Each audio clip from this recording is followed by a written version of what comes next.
This is CBC Here and Now.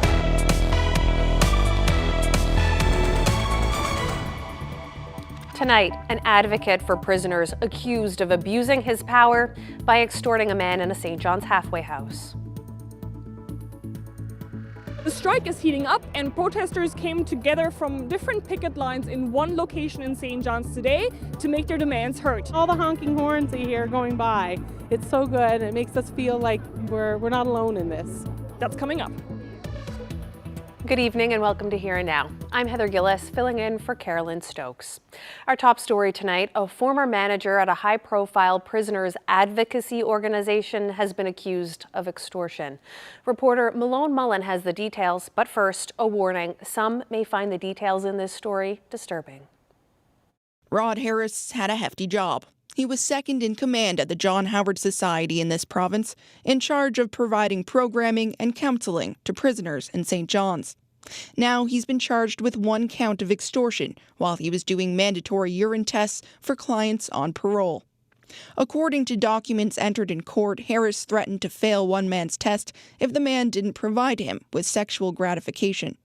The alleged victim is currently an inmate at Her Majesty's Penitentiary and can't be identified due to a publication ban. John Howard Society Executive Director Cindy Murphy refused to do an interview, but said in an email Harris left the organization nearly 2 years ago.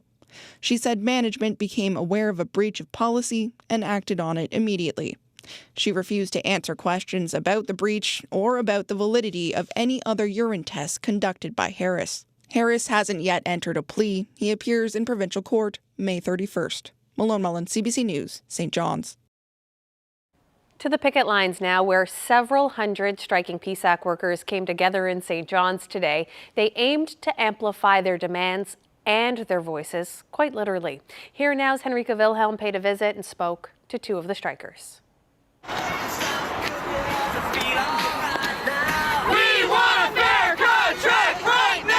Making sure that, we come out here and we show the government that we're serious and that we want a good deal. We want a fair deal. To show how serious they are, striking workers came together from different picket lines across the city in front of Labour Minister Seamus O'Regan's office. O'Regan did not address the crowd. These are your passports, your employment insurance, your old age security, your tax returns. This isn't getting done. How can this not be an emergency and important to this government?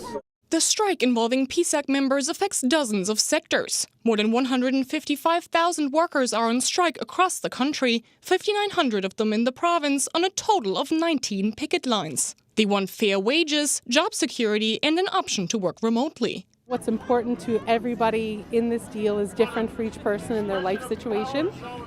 For me, it's just to make sure that we get a fair contract. The inflation rates are going up and people are struggling. When the pandemic happened, a lot of people were sent home to either work from home or just to wait. My people are the call center. We were not sent home. We were on the phones. We were there. We've been told countless times how great we are, how valuable we are. Well, it's time to put that words into actions. And they feel supported in their demands by the public. We've had so many people showing up at our picket line in particular, as well as other picket lines with food for us, coming by just to show their support, to walk with us on the line. It's been fabulous, it's been fantastic. And all the honking horns you hear going by, it's so good. It makes us feel like we're not alone in this. On strike day number 10, protesters came together here in St. John's and they made one thing very clear. They're not going to go back to work until all their demands are met. Henrika Wilhelm, CBC News, St. John's. CBC News reached out to PSAC, who says talks with the Treasury Board resumed today, and the union hopes to continue bargaining into the weekend in order to reach a fair deal. PSAC says it won't be doing any more interviews until further notice. Meanwhile, Canadians are just days away from the deadline to file their taxes. But the ongoing strike has tens of thousands of employees at the Canadian Revenue Agency on the picket lines. So what does that mean for people with questions about their tax returns? As Steve Bruce reports, one accountant in PEI says, don't wait. Due to labor disruptions, all of our service representatives are currently busy. Days to go before the personal income tax deadline. This is not what an accountant wants to hear. Ability to contact CRA is effectively gone. The wait times are extremely long. Today, for example, there's no wait times at all. They've just said their phone lines are too busy. Call another day. Business support is completely shut down. About 30,000 CRA workers are striking across the country, including more than 1,000 here on PEI. Mike Fitzpatrick says it's not clear yet just how much the strike will delay the processing of returns and refunds, though he worries about lower-income islanders especially, trying to get help from CRA before they file, but unable to get through. Big concern between the Canadian Child Benefit, the climate action payments that are now going to be issued, a lot of the benefits that are linked to the tax returns. If people can't file, they will feel an impact. With the benefits being linked to a tax filing, I would err on the side of filing and working on a correction later. An accountant in Ottawa actually started a petition pushing the CRA to extend the personal tax deadline to mid-June given the strike disruptions. Thousands have signed the petition, but the CRA says the May 1st deadline will remain in place. The Canadian Federation of Independent Business says the strike is causing stress for its members too, who have a lot of complex tax issues and payment deadlines. Anything they have that would be pending with CRA would take either more time or would be delayed, into a point where they might be in a situation where they might be paying some fine, be imposed some fine. So they're really concerned about the risk this might have for them. Of course, the strike goes beyond CRA workers. More than 100,000 other public servants are on the picket line too, among them those that process immigration files. That's a concern for island farmers who are still waiting on hundreds of temporary foreign workers to arrive to help with the season ahead. The April arrivals would have already been approved prior to the strike action, and so we'll start to see the impacts of the strike on May arrivals. It impacts our ability to get the crop in the ground, get the crop out of the ground, get it processed. All those pieces of the industry are impacted directly by a lack of foreign workforce. Donald Killorn suspects the delay getting workers here will be minimal if the strike ends soon. Though if it drags on, he says, some farmers and the workers unable to get here will take a financial hit. Steve Bruce, CBC News, Charlottetown. A major standoff continues in the province's snow crab fishery tonight. For nearly 3 weeks now, harvesters have refused to take part in the fishery. The minimum price for crab at the wharf this season is $2.20. An arbitrator set the price. It reflects a major collapse in the market. Harvesters say the price is too low, so thousands of boats remain docked. About 5,000 plant workers are also off the job. The association that represents crab processors says it will not renegotiate the price. They also say the situation becomes more dire with every day the fishery is delayed. And the Association of Seafood Producers planned to give an update on the situation today, but canceled at the last minute. They say it wanted to give all sides more time to reflect on the seriousness of the situation. Meanwhile, price disputes have also interrupted lobster and shrimp harvests.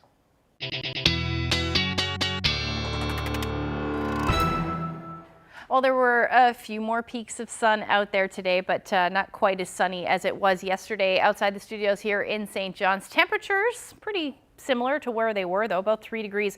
That wind chill feeling more like -3 at the moment, and that's because winds are fairly gusty out there. Those northerly winds gusting around 50 kilometers per hour. So if we take a look at what's going on, we've got an area of low pressure offshore. That's been there. That'll be parked there for a little while, and a ridge of high pressure to the west, keeping things absolutely beautiful for western portions of Labrador. Now that cloud cover has creeped a little bit further south than it has over the last couple of days. So we are seeing some cloud cover, and temperatures a bit cooler today as well. Only reaching a high near 6 degrees in Corner Brook, 9 in Port aux Basques, but again, that hot spot in Lab City at 14 degrees today. So absolutely beautiful. We do have those winds though all the way along the northeast coast. Right now, St. Anthony reporting a wind gust of 44 kilometers per hour. This is the start of a fairly windy weekend along the northeast coast. We're looking at those winds gusting 60, 70, maybe even 80 kilometers per hour in exposed areas on Saturday, and that will continue as we head into Sunday. But the good news, we may see some more sun. We'll talk about that coming up. Looking forward to it, Ashley. An infectious disease researcher estimates thousands of people in this province are suffering from long COVID. Tara Moriarty is a researcher with the University of Toronto. She says long COVID is when people suffer symptoms months after being infected with the virus. Moriarty says long COVID isn't well understood and more research is needed to understand it and to figure out how to treat it. She says some bigger provinces have set up clinics dedicated to long COVID, but in this province it's unclear if one will be established. The health department says the health authority is managing long COVID at the clinical level. Moriarty estimates tens of thousands of people in this province are affected. During the Omicron period, we've likely seen about 20,000 people in Newfoundland and Labrador develop long-lasting symptoms that are severe enough to limit activities of daily life and that last for at least 3 months. And so that's the estimate that's based on what we know from the UK, which reports on this on an ongoing basis. To municipal matters now, the Town Council in Happy Valley Goose Bay is taking a controversial approach to combating loitering and illegal activity. Council ordered the removal of several public benches around the town, including at the entrance to a bike trail and near the American Military Monument. The town says it's an attempt to keep people from loitering and committing illegal activities. The decision has some residents scratching their heads as to how this will fix the problem. The town's mayor says it likely won't fix the issues, but council was left with limited options. The Town Council of Happy Valley Goose Bay, we have spent countless hours trying to discuss this problem. We are trying the absolute best that we can based on, what we have in our toolbox to be able to deal with or mitigate or enhance safety in town. Is it the absolute best idea? No, probably not. But at the end of the day, it's one small thing that council can do, and we decided to take that action. Staying with municipal news, the Metrobus fleet in the city of St. John's is about to get greener and more accessible. All 3 levels of government are chipping in to purchase 8 electric hybrid buses, and they'll come with improved accessibility features. With 49% of our greenhouse gas emissions coming from transportation, the funding announced today will support our efforts to conserve energy, reduce our transportation costs and our carbon footprint. And this funding will allow us to increase our number of wheelchair-accessible buses to make more routes accessible, as well as other features such as onboard stop announcements. And we'll have more from this announcement later in the show. Coming up in about 20 minutes, On the Go host Anthony Germain speaks with St. John's Mayor Danny Breen about how the city plans to improve some other ways of getting around town. And today marks the National Day of Mourning for those killed on and injured on the job. A ceremony was held earlier today at the Confederation Building in St. John's, where more than 100 people gathered to remember loved ones and raise awareness about workplace safety.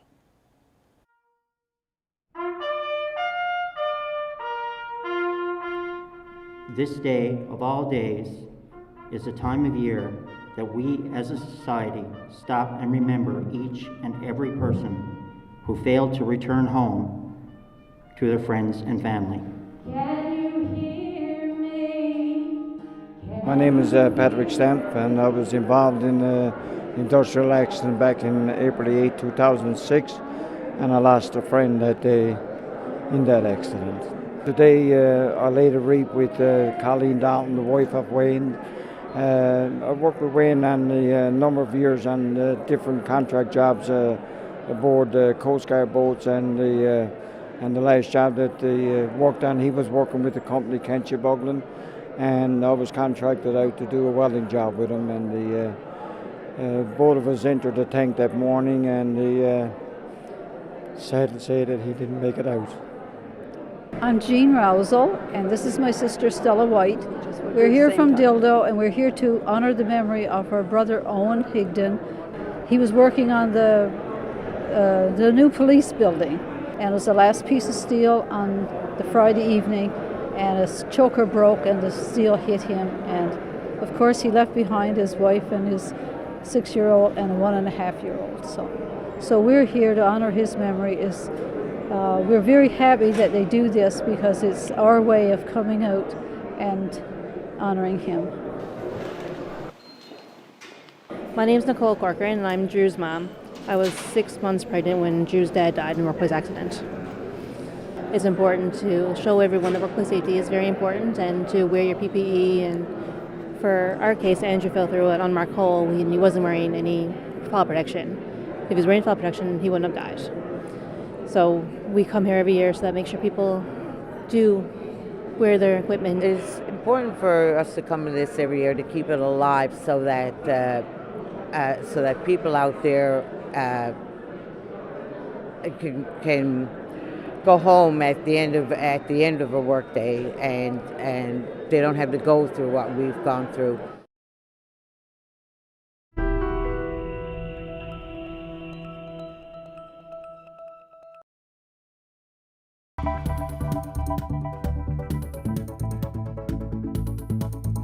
Well, the weekend may feature a bit more sun in some places than we've seen for 10 days. We'll talk about that coming up.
This weather update is brought to you by the Healthcare Foundation Home Lottery. Early bird prize deadline is midnight Friday, May 5th. Order tickets now at hcfhomelottery.ca.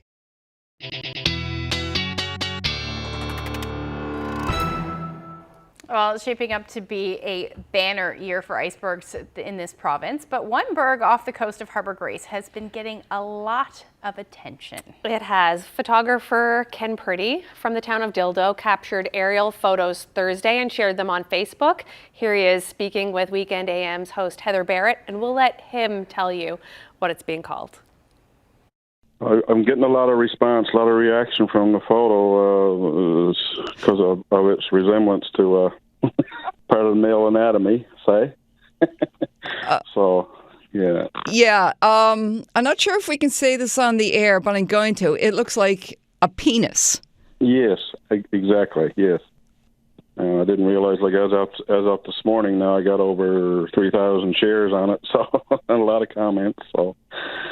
But anyway, it's all in good fun. So did you use a drone? Like, how did you do this? Yes, I have a drone, yes. I'm getting a lot of comments about, well, the shape of the berg itself. People are calling it a Dickie Berg and, saying, imagine if the berg came into, what got into Dildo, how much attention that would draw. And is the sun going to affect the appearance of this iceberg? Absolutely, yeah. Well, it's melting all the time. I mean, it might go limp, I guess, on that part there. By then, I don't know, but anyway. Oh, my. Oh, boy. Well, bad news if you wanted to see that over the weekend. Several social media posts say it's already broken up. So nothing to see here anymore. Nope. Moving on. How do we go from that to the weather? I don't know. Sun. Yes, that's a good point. We are going to see the sun. There you go. That'll be nice. Let's take a look at where he's at today as far as those temperatures are concerned. 4 degrees in St. John's and starting to warm up a little bit as you head a little bit further north. 6 degrees in St. Anthony today. But that temperature, 14 degrees near Lab City, or in Lab City, I should say, that is the 6th time in a row, 6th day in a row that we've seen temperatures above 10 degrees. Just to put that into context, from one end to the other, as far as the province is concerned, we only saw one day this month of 10 degrees in St. John. So we certainly, we have 2 days left, so that's not going to happen. So we'll only see those temperatures one time this month. But, temperatures a little cooler today along the south coast of the island, between 7 and 9 degrees, I should say, and only reaching a high near 6 degrees in Corner Brook today. Those coastal areas of Labrador between 1 and about 2 degrees. So this is a different story than yesterday. In fact, Badger, I should say, 7 degrees cooler than where we were sitting yesterday. And much cooler in Happy Valley Goose Bay as well. Only around, it's 5 degrees cooler than it was yesterday. So what's going on right now? Ridge of high pressure, that's what's keeping this very nice up across Labrador. And then an area of low pressure offshore. It's a large area of low pressure, and it's actually causing some pretty significant seas along the northeast coast. And that's generally going to continue as we head into the weekend. In fact, it looks like it'll increase even as we head into Saturday and even into Sunday. So if you are going to head out and check out some of the icebergs, you're going to see some rough seas as well. So it might even break some of the ones that are up, that are out there up a little bit. So that's pretty much it as far as the winds are concerned. We're also going to see some, or the waves are concerned, I'm sorry, but we will see some windy conditions as well. So we're already seeing a wind chill of about -3 in St. John's right now, Bonavista at -7. And with these winds, as we head through the weekend, we're looking at those wind chills staying pretty much right there into the minus single digits. So if you are heading out, make sure you grab an extra layer. So as far as what's happening right now, you can see not a whole lot, but that cloud cover is a little bit further south than it has been for the last little bit. So that's what kept those temperatures cooler today. But as we head through the night tonight, things are going to feel fairly wintry. We're looking at that chance of a few flurries again along the northeast coast as temperatures are going to dip tonight, and that will generally continue as we head into the morning hours. So likely nothing in the way of accumulation, but your temperatures will be hovering around the 0 degree mark, those winds out of the northwest 40 to 60. And then as you head towards Labrador, temperatures between -1 and about -2 overnight tonight. Generally, light winds, the story for you, and the reason for that is that ridge of high pressure. As we head through to tomorrow, it does look like we should see some clearing skies, so a lot less cloud cover than today, especially as for the west coast and southeastern portions of Labrador. As we head through the day, that clearing should creep further east. Now, I do think most of eastern Newfoundland will stay cloudy, but there may be a few peaks of the sun as we head into the late afternoon, early evening hours. But again, it will probably linger for the northern Avalon and the Burin Peninsula right as we head through the overnight. Into Sunday, however, this is where I think the best chance of seeing significant sunshine will be along the northeast coast. Much different than we've been seeing, but it looks like that will happen by mid-morning and then through the afternoon if that area of low pressure pulls that cloud cover with it. That's what it's looking like right now, so let's hope for the best. Now, as far as temperatures are concerned, they're still going to stay cool tomorrow. Again, feeling very wintry. Those northwest winds between 40 and 60 kilometers per hour exposed areas. You'll see a little bit higher than that, more like 60, 70, maybe even 80 kilometers per hour. Best weather as far as sunshine is concerned will again be in Port aux Basques. Cloudy periods, but your day will clear out for the west coast. And then for Labrador, another beautiful day in Lab City, 11 degrees, lots of sunshine. Happy Valley Goose Bay seeing nice mild temperatures as well. And then starting to warm up towards the coast, 2 to about 5 degrees through the day, and your winds will be light. I have the long range forecast coming up.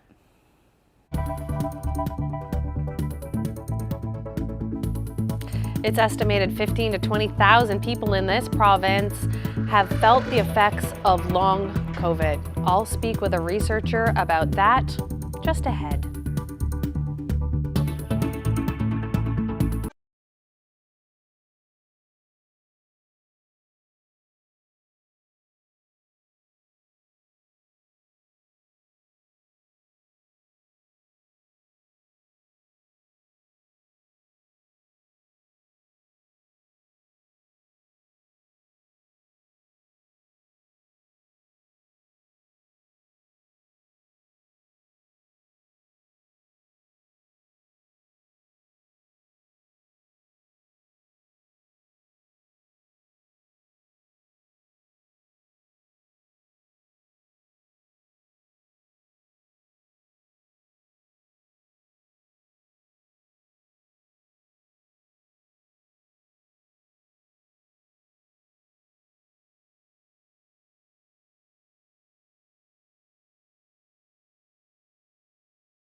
An infectious disease researcher says thousands of people in this province are suffering from long COVID.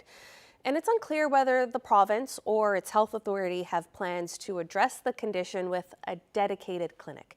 Tara Moriarty is an associate professor and infectious disease researcher at the University of Toronto. She's joining us now. Tara, thanks for being with us. Of course. Thank you very much for having me. So before we dig into the numbers, Tara, there have been warnings from Canada's Chief Science Officer saying that COVID-19 could cause a mass disabling event. Can you first explain what long COVID is? Yes. So long COVID refers to people continuing to have new onset symptoms that started with their COVID infection, continuing to have it for longer than 1 month is the most basic definition. But in general, those conditions can last significantly longer for some people. And some people still have long COVID from being infected in the first wave in March 2020. Long COVID is not well understood. It appears to be a constellation of symptoms and problems. And much research is really badly needed to understand why some people develop it and how to treat it, most importantly. And what can you tell us about the prevalence of long COVID right here in Newfoundland and Labrador? So what I can tell you, I can't tell you as of this week what the estimates are, but what I can tell you is that during the Omicron period, we've likely seen about 20,000 people in Newfoundland and Labrador develop long-lasting symptoms that are severe enough to limit activities of daily life and that last for at least 3 months. Wow. And how are other provinces and jurisdictions dealing with people who are suffering from long COVID? So some provinces have clinics. Typically, it's the larger provinces that have clinics. They're, because of the number of people who are suffering from long COVID, these clinics are really overloaded in general. But many of the smaller provinces haven't established these clinics yet, but not Newfoundland and Labrador. And as the province has told us, long COVID is being managed at the clinical level, and it's unclear if there will be a dedicated clinic here for it. But how do these clinics with those experts help people who are suffering from long COVID? The teams that run these clinics stay on top of what the current research literature is related to long COVID, so that they're always aware of what's going on. And there's quite a large research literature. And in some cases, they may be able to help people get involved in trials and studies as well. But generally, the clinicians who staff these clinics really try to stay on top of what's known worldwide about long COVID, so that they can give the most up-to-date support to people. But I think most people who run these clinics would also say that there's, that it's not clear how to treat long COVID. We certainly, we're kind of in the dark, right, and working our way through it.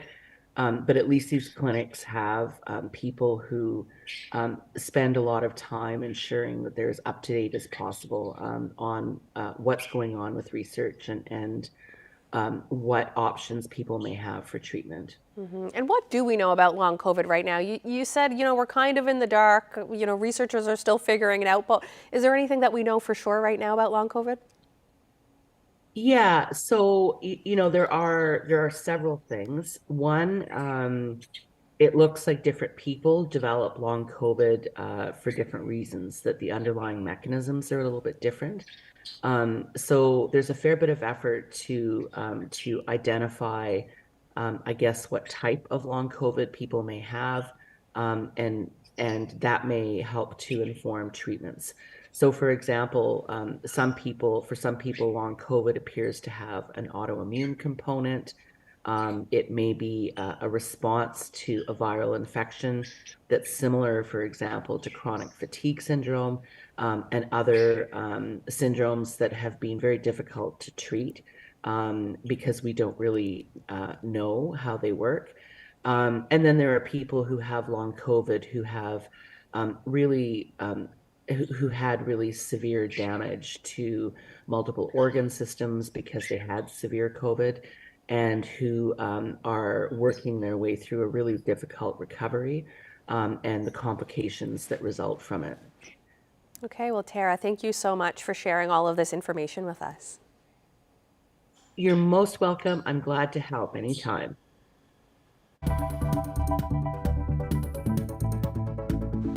Some big investments being made in St. John's Metro for multi-use pathways, not to mention a boost for Metrobus. More on that just ahead.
This is street photographer Richie Perez.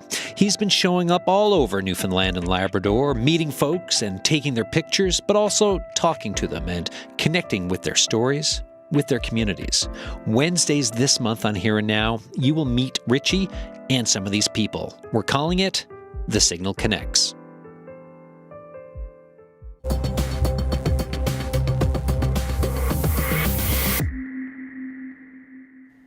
Welcome back. As you heard earlier, many people with disabilities will soon find it easier to get around Mount Pearl and St. John's.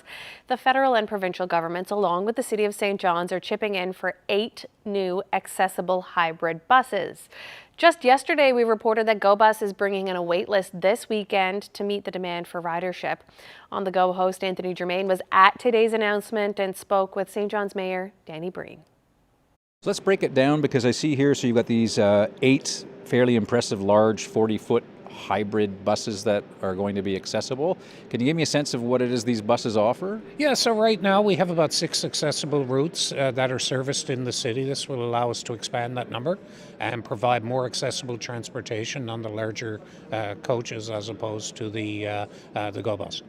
So when we say accessible, will that take some of the pressures off of a Go bus and just allow people with wheelchairs to use the bus like everybody else uses it? So it does, and it also gives people options. If that option works better for them, they can use that option as well.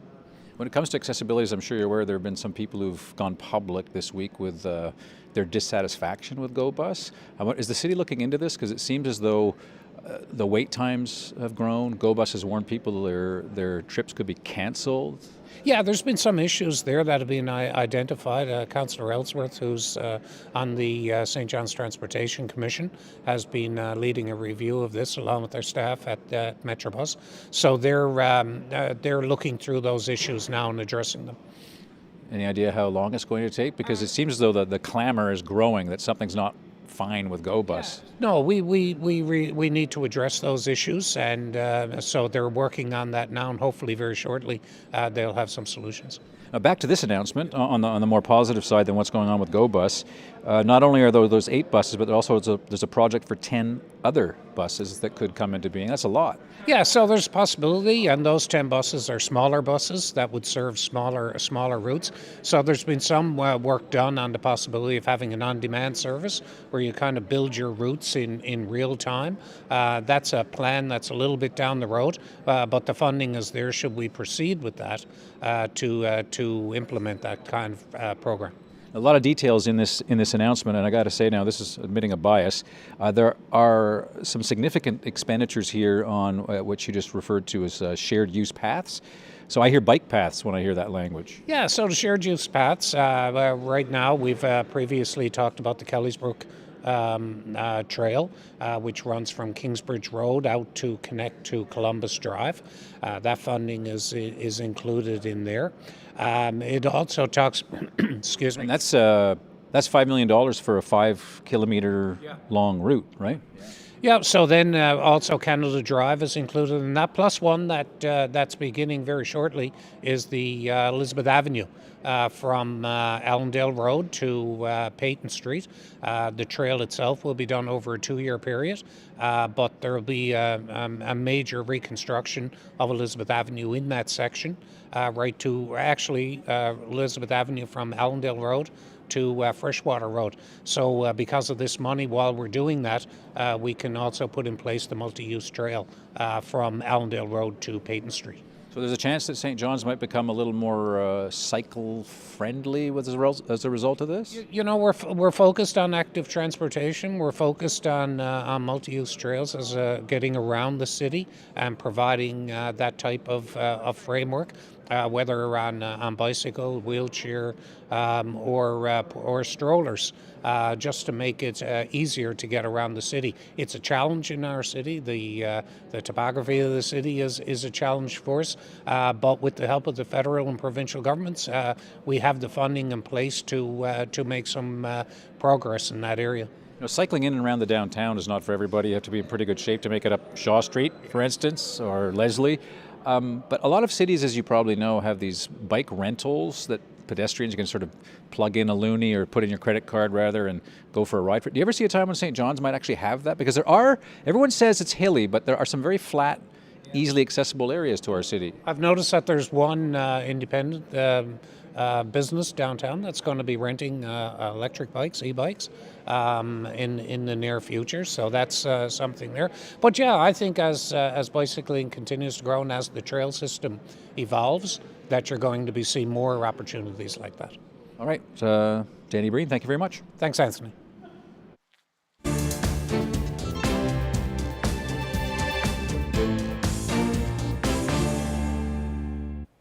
In national news now, Ottawa is changing the rules about names being added to the National Sex Offender Registry.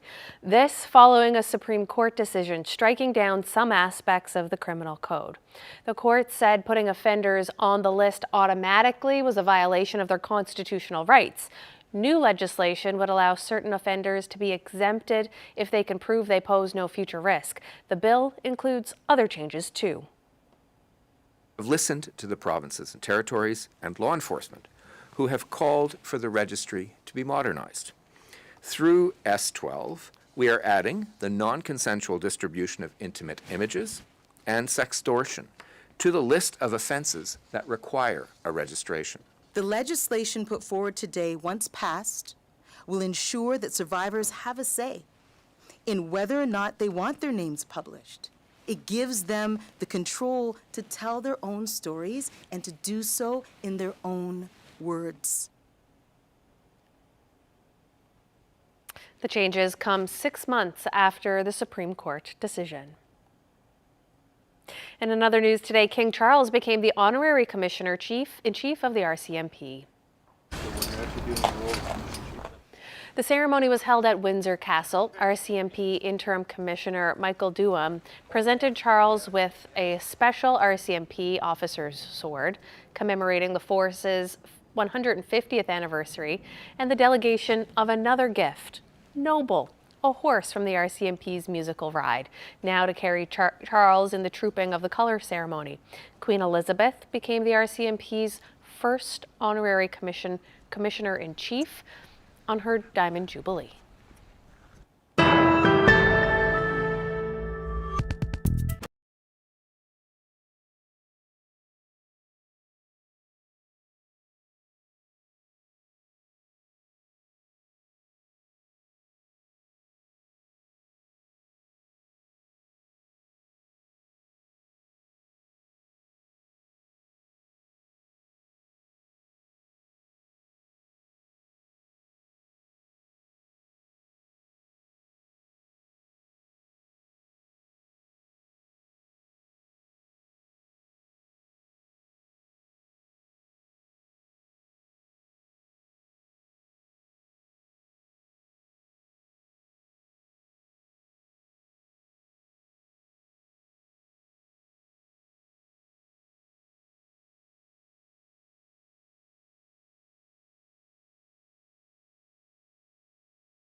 time to bring some special greetings to some special viewers. Happy 61st anniversary to Harvey and Mary Luffman of Harbour Grace, who celebrated yesterday, shown here with their great-grandson Joel. Happy 50th anniversary to Madeline and Pat Lewis of Fleur-de-Lis. Happy 53rd to these two lovebirds, Patsy and Glenn Caines of Pasadena. Happy 64th anniversary to Myra and Duke Bone of Benton, who celebrated Monday. Mike and Marion Seward of Sunnyside are celebrating their 53rd anniversary this week, wishing Bruce and Joan Driscoll from Old Pearligan a 59th wedding anniversary. Aloysius and Josephine Caines of Bird Cove on the Northern Peninsula celebrating 66 years together. Happy 50th to Alvin and Sheila House of Daniels Harbour. Happy 50th anniversary to Gerald and Eileen Freak of Fogo, who celebrated yesterday. Happy anniversary to Gerald and Mary Matthews, who will be celebrating their 60th anniversary Wednesday, originally from Lab City, now living in Paradise. Happy anniversary to Tom and Dorothy King of St. Louis, Labrador, who celebrated their 56th wedding anniversary on Monday. Happy anniversary to Pierce and Sheila Reed of Chapel Arm, married 57 years on Sunday. Happy 50th to Harold and Elsie Dennis of Corner Brook. Happy 55th anniversary to Lou and Mary Noseworthy of Mount Pearl, who celebrated Thursday. Zach and Enid Daw of CBS celebrating their 63rd. That's on May 2nd next week. Happy 56th anniversary tomorrow to Walter and Jane Tucker of St. Philip's. Happy 63rd anniversary to Lottie and Jack Nee of Gander. Happy 50th anniversary to Ed and Phyllis Lavers of Port Saunders. Happy 62nd anniversary tomorrow to Bob and Dorothy Yetman living in Clarenville, originally from Southern Bay. Happy 59th anniversary to Agnes and Lee Pittman of Cartwright, Labrador, celebrating tomorrow. And we don't take many pictures, but we wanted to send our love and best wishes to friends Eddie and Lorraine Barrett celebrating their 50th. Now this comes from some of your friends. John and Elsie Toop of Portugal Cove celebrating 66 years of marriage tomorrow. Happy 62nd anniversary wishes to Norman and Lottie Childs. Happy 52nd anniversary to Bill and Sandra Ivany, formerly of Buckins, now living in Ontario, and they celebrated on Monday. Happy 50th anniversary to Jean and Manuel Faulkner of Little Catalina. On to our birthdays now. Happy 96th to Elizabeth Croft, formerly of Aquafort, now living at Carwood Retirement Center. Edgar Purchase of Mount Pearl, a very happy 91st to you. Happy 91st also to Albert Higgins of Spaniards Bay, celebrating today. Happy 93rd to Cliff McKay of Stephenville Crossing. Happy 93rd to Victor Williams from Bay Bulls. Happy 91st on May 1st to Edward Adams. He's living at Pleasant View Towers in St. John's, celebrating on Monday. Happy 90th to Fred Kavanaugh of St. John's. Happy 90th to Granville Layden of Corner Brook. His birthday is today. Happy 93rd to Jean Butt Party. On April 23rd, she celebrated, originally from Perry's Cove. She's lived in the same house now in St. John since 1955, and I'm told is the heart of her family. Hazel Hardy of Bay Roberts celebrated her 90th on Wednesday. Happy birthday greetings to Ethel Fillier of Ingley, now living at Roddickton House in Roddickton, celebrating 98 years young on Sunday. Happy birthday to Albert Knoll of Carbonear, celebrating his 90th birthday. 95 birthday wishes to Doris West of Gander. Her birthday was on Wednesday. And happy 100th birthday to Rufus Hutchings, 100 years old on Sunday, April 30th. Originally from Cowhead, but now lives at the Veterans Pavilion in St. John's. He's also a World War II veteran. Happy birthday to you, sir. And another fine bunch. Speaking of celebrations, after an incredible 40 years in the biz, CBC's Colleen Jones is retiring today. Now, we often share Colleen's quirky stories on Here and Now, and you may have noticed she always finds a way to have fun at work. Videographer Brian McKay worked closely with Colleen for many years and has put this next video together. Take a look. I have a mic, I'm on a bike, let's go find stories. Oh.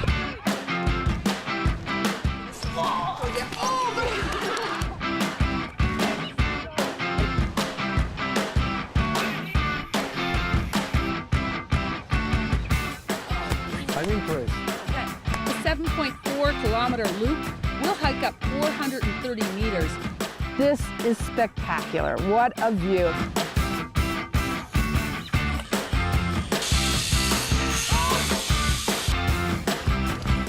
wow, this is a workout. It is a workout. You got supper? I do. For one of us. I need two, though. You need two. So you need to get your chest on your knee, your front knee. Chest, oh. Yeah, all the way down. What you do is you hold the pan, see how I'm holding the pan? Hold the pan and shake it. I've skipped a game or two, yeah. All right. You should be the skip. I'll be the skip, you sure? I think I got bad rocks.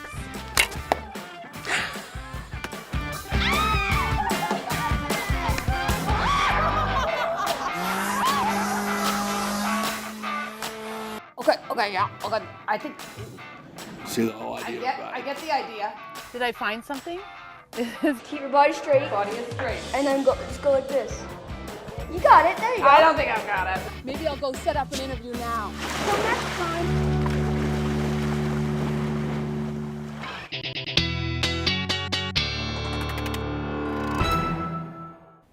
Well, congrats to Colleen Jones in Nova Scotia. You never quite know what you're going to get.